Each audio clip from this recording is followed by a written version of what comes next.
Jesus responded to her, "Daughter, your faith has made you well. Go in peace." Through his eyes that day, he didn't see a random girl. He didn't see a burden or an issue or a problem. He saw a daughter. And on that day, God's perspective of her was his child. And on today, God's perspective of us is we are his child. When he doesn't see us and see an issue or a problem, he doesn't even see all the junk in our past. When he sees us, he sees a child. Our perspective will determine our encounter with Jesus. This woman transitioned from what the rumor said was the Messiah to "this is my Messiah."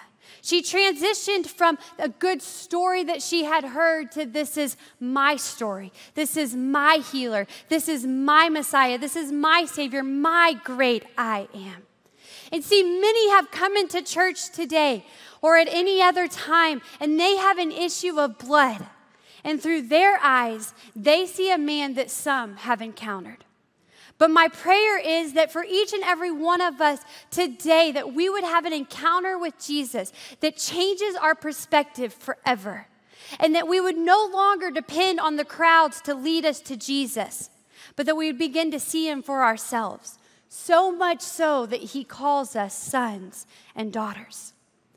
When I was a little girl, my dad traveled to speak, and I tended to be a little bit bossy. I know it surprises you. I've obviously grown out of that. Don't ask my family. But and so one time my dad was out of town, and so my mom had asked me to do something. And I boldly replied back, "I don't have to."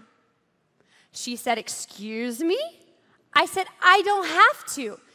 And out of intrigue, and on all honesty, I think she was just trying to recollect herself so she didn't lose it on me. She said, "And why is that?" And I said, "Well, because Dad's the boss. And when Dad's out of town, I'm the boss." It didn't take long for my perspective to change after an encounter with my mother.